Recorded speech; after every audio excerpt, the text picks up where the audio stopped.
आज का दिन बहुत खास है। खबरों की शुरुआत करते हैं क्योंकि आज ही के दिन साल 1875 में आजाद भारत के पहले गृहमंत्री और लौह पुरुष सरदार वल्लभ भाई पटेल का जन्म हुआ था। सरदार पटेल ने एक बार कहा था कि आपकी भलाई आपके रास्ते में बाधा है, इसीलिए अपनी आंखों को गुस्से से लाल होने दें और अन्याय के साथ मजबूती से लड़ने की कोशिश करें। सरदार पटेल के व्यक्तित्व को समझना हो तो इससे बेहतर तस्वीर आपको कहीं नहीं मिलेगी। यह तस्वीर हैदराबाद के निजाम की है, जिन्होंने सरदार पटेल के लोहे जैसे इरादों के सामने आत्मसमर्पण करते हुए हैदराबाद रियासत का भारत में विलय किया था।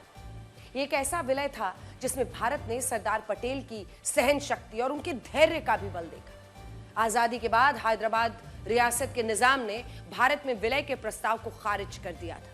स्थिति सोचिए, उनका कहना था कि हैदराबाद विलय की जगह स्वतंत्र रहना पसंद करेगा। जब निजाम पर दबाव बढ़ा तो उन्होंने सैन्य शक्ति के प्रदर्शन की भी तैयारी की और सरदार पटेल को यह संदेश दे भेजा कि हैदराबाद झुकने के लिए तैयार नहीं। ये वो क्षण था जब कांग्रेस के नेताओं ने बेचैनी थी और सरदार पटेल से लगातार सवाल पूछे जा रहे थे कि ये क्या हो रहा है। हैदराबाद सिर उठा रहा है, हैदराबाद आजादी की बात कर रहा है, लेकिन सरदार पटेल खामोश थे।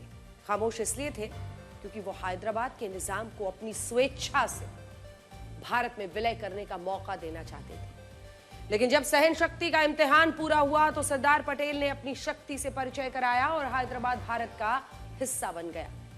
सरदार पटेल ने 565 रियासतों में बटे भारत को एक माला की तरह जोड़ा और अपने राष्ट्रवाद से अपने आलोचकों को अपना मुरीद बना डाला। आज जब देश उनकी 150वीं जयंती मना रहा है, तब हम आपको ये बताएंगे कि सरदार पटेल कैसा भारत बनाना चाहते थे और उन्हें भारत के लोगों से क्या अपेक्षाएं थी। लेकिन उससे पहले आप ये देखिए कि आज सरदार पटेल की 150वीं जयंती पर गुजरात में राष्ट्रीय एकता दिवस परेड का आयोजन, और इस आयोजन में प्रधानमंत्री नरेंद्र मोदी भी शामिल हुए, जिन्होंने सरदार पटेल की 182 मीटर ऊंची प्रतिमा पर पुष्पांजलि अर्पित की।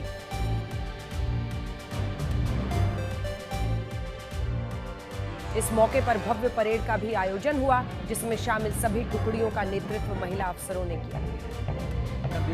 नेतृत्व संभाले डीएसपी, जिनकी संख्या 757 है। नेतृत्व कर रही हैं डॉक्टर शेरिंग जी के असिस्टेंट कमांडेंट। इस परेड में एकता, शांति, सद्भाव और महिला सशक्तिकरण का अनूठा रंग दिखा और सशस्त्र बलों और पुलिस के बैंड ने लोगों को देशभक्ति से भर दिया।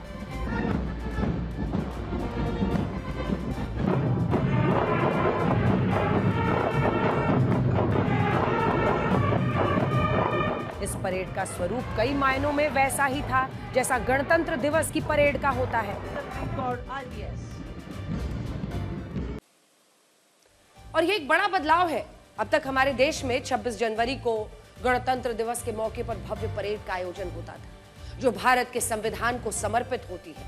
लेकिन अब से हर साल सरदार वल्लभ भाई पटेल की जयंती पर 31 अक्टूबर को गुजरात में एकता परेड का आयोजन होगा, जो एक भारत श्रेष्ठ भारत के संकल्प को समर्पित होगी। और आज भी इस परेड में भव्य दृश्य नजर आए। शपथ लेता हूं कि मैं राष्ट्र की एकता, अखंडता और सुरक्षा को बनाए रखने के लिए स्वयं को समर्पित करूंगा। इस परेड में गुजरात कैडर की आईपीएस सिमरन भारद्वाज ने प्रधानमंत्री नरेंद्र मोदी को गार्ड ऑफ ऑनर भी दिया।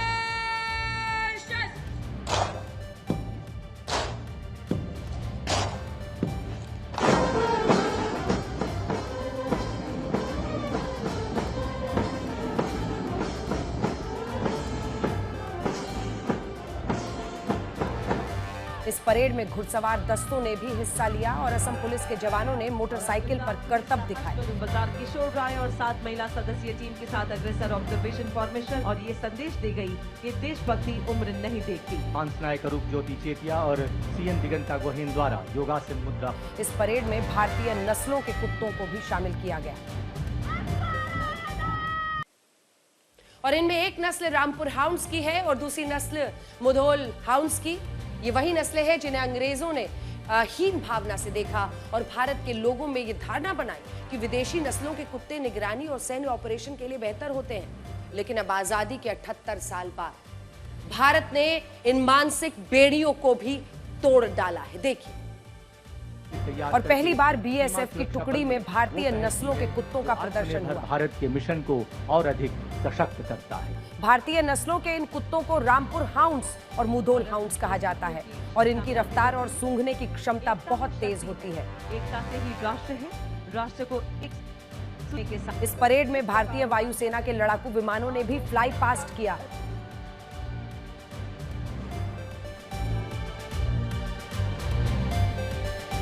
जिसमें डायमंड फॉर्मेशन और यूनिटी फॉर्मेशन बनाई गई। Unity formation. परेड खत्म होते ही पीएम मोदी स्वयं मंच से उतरे और पूरे परेड मार्ग पर पैदल चलते हुए वहां मौजूद लोगों का उत्साहपूर्वक अभिवादन किया।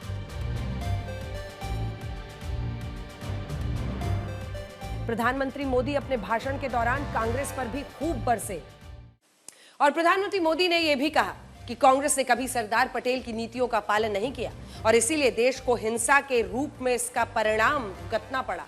सबसे बड़ी बात प्रधानमंत्री नरेंद्र मोदी ने यह कही कि कांग्रेस ने वंदे मातरम को काटकर भारत के विभाजन की नींव रख दी थी और अगर कांग्रेस ऐसा नहीं करती तो आज भारत की तस्वीर पूरी तरह से अलग होती। सुनिए, जिस दिन कांग्रेस ने वंदे मातरम को तोड़ने का, काटने का, विभाजित करने का फैसला लिया था, उसी दिन कांग्रेस ने भारत के विभाजन की नींव डाल दी थी।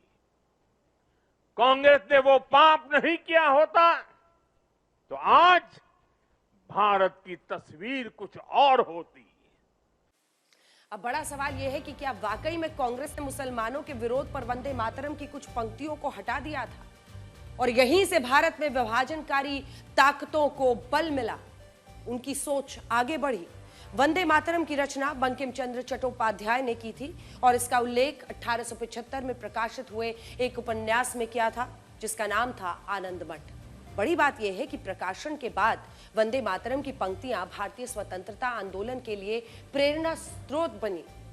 लेकिन इसी दौरान तमाम मुस्लिम नेताओं ने इसका यह कहकर उस वक्त विरोध कर डाला कि इस गीत में हिंदू देवी का वर्णन है, मूर्ति पूजा है, इस्लाम धर्म में यह मंजूर नहीं है, इसीलिए वंदे मातरम से कुछ पंक्तियों को हटा देना चाहिए। 26 अक्टूबर 1937 को कलकत्ता में कांग्रेस वर्किंग कमेटी की बैठक हुई थी जिसकी अध्यक्षता पंडित जवाहरलाल नेहरू कर रहे थे। इसी बैठक में मुस्लिम नेताओं की तरफ से आपत्ति आई कि वंदे मातरम के उस हिस्से को हटा देना चाहिए जो मूर्ति पूजा का उल्लेख करता है। अब विरोध करने वाले जो तमाम नेता थे उन नेताओं में सबसे आगे कौन? मोहम्मद अली जिन्ना वो भी थे जिन्होंने बाद में 1 मार्च 1938 को इस पर एक लेख लिखा था और वंदे मातरम को इस्लाम विरोधी बताया था। जिन्ना तो ये भी चाहते थे कि इस गीत को पूरी तरह त्याग ही दिया जाए, लेकिन यह मुद्दा कांग्रेस में भी काफी बड़ा हो गया था, इसीलिए कांग्रेस ने इसके उन हिस्सों को तो हटा दिया जिन पर मुस्लिम समुदाय को आपत्ति थी। और अब प्रधानमंत्री मोदी यही मुद्दा कांग्रेस के खिलाफ उठा रहे हैं और ये कह रहे हैं कि अगर वंदे मातरम को काटा नहीं गया होता तो विभाजनकारी ताकतों को कभी ताकत नहीं मिलती। अब आपको ये बताते हैं कि सरदार पटेल कैसा भारत चाहते थे और भारत के नागरिकों से उनकी क्या अपेक्षाएं थी। सबसे पहली बात तो यह है कि सरदार पटेल धर्म और जाति आधारित राजनीति के खिलाफ थे।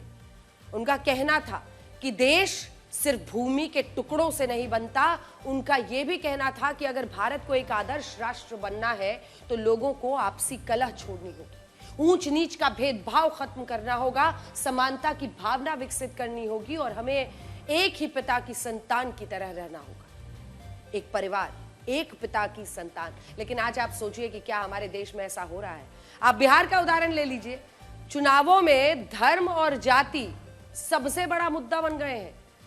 इसके अलावा आज हमारे देश में बहुत सारे नेता और पार्टियां ऐसी हैं जो भाषा, क्षेत्रीय पहचान के आधार पर भारत को बांटती है, लेकिन सरदार पटेल इसका विरोध करते थे। सरदार पटेल ने उत्तर से लेकर दक्षिण तक, पूरब से लेकर पश्चिम तक मौजूदा भारत का एकीकरण किया था और वो इस एकीकरण को संघवाद, लोकतंत्र और धर्मनिरपेक्षता के सिद्धांतों पर आधारित बताते थे, जहां हर नागरिक हिंदुस्तानी था। लेकिन आज कुछ नेता सिर्फ वोटों के लिए इस देश के लोगों को अलग अलग भाषाओं, अलग अलग क्षेत्रीय पहचानों में बांटने की कोशिश करते हैं और सरदार पटेल के विचारों के खिलाफ काम करते हैं। गर्व हो अगर आपको क्षेत्रीयता पर तो कोई बात नहीं है, लेकिन दूसरे को नीचे दिखाने की जो प्रवृत्ति धीरे धीरे रिस कर हमारी राजनीति को दुर्गंधपूर्ण बना रही है, उस पर विचार करने की जरूरत। बहुत सारे लोग ये भी दावा करते हैं कि सरदार पटेल मुसलमानों के खिलाफ थे।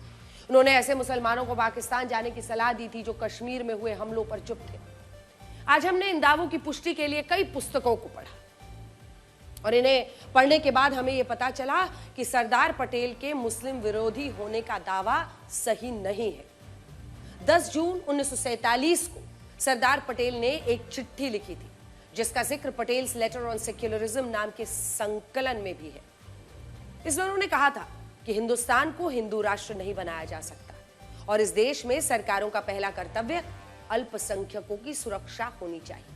ये बात सही है कि सरदार पटेल इस बात से आहत थे कि भारत में बहुत सारे मुसलमानों ने कश्मीर में हुए पाकिस्तानी हमलों की निंदा नहीं की थी, लेकिन इसका यह मतलब बिल्कुल नहीं है कि वो मुसलमानों से नफरत करते थे। उन्होंने एक नहीं बल्कि कई बार इस बात को दोहराया कि भारत की विविधता ही उसकी सबसे बड़ी ताकत है। उन्होंने तो इस देश को एक माला में पिरोया था।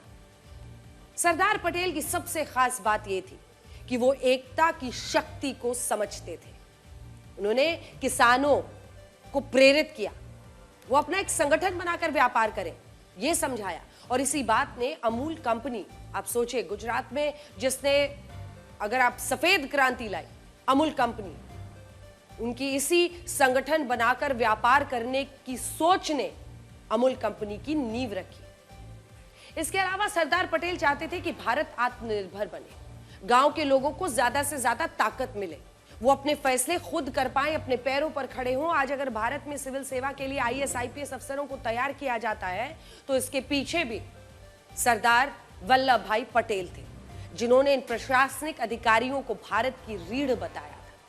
इसके अलावा ये बात भी बहुत कम लोग जानते हैं कि महात्मा गांधी की हत्या की साजिश में RSS की भूमिका को लेकर पंडित जवाहरलाल नेहरू और सरदार पटेल के बीच काफी मतभेद थे। बड़ी बात यह है कि पंडित नेहरू ने तो जांच शुरू होने से पहले ही यह फैसला सुना दिया था कि गांधी जी की हत्या के लिए RSS जिम्मेदार है, जबकि सरदार पटेल इस पर उनसे पूरी तरह असहमत थे।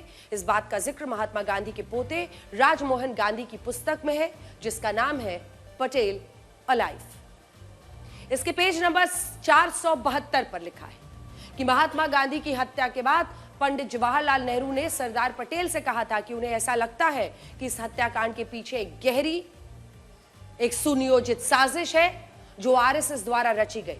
लेकिन सरदार पटेल ने इन आरोपों को गलत बताते हुए प्रधानमंत्री नेहरू को 27 फरवरी 1948 को एक चिट्ठी लिखी और यह चिट्ठी बहुत महत्वपूर्ण है। इसमें सरदार पटेल पंडित नेहरू को यह बताते हैं कि सभी आरोपियों से हुई पूछताछ में यह पता चला है कि महात्मा गांधी की हत्या में RSS की कोई भूमिका नहीं थी।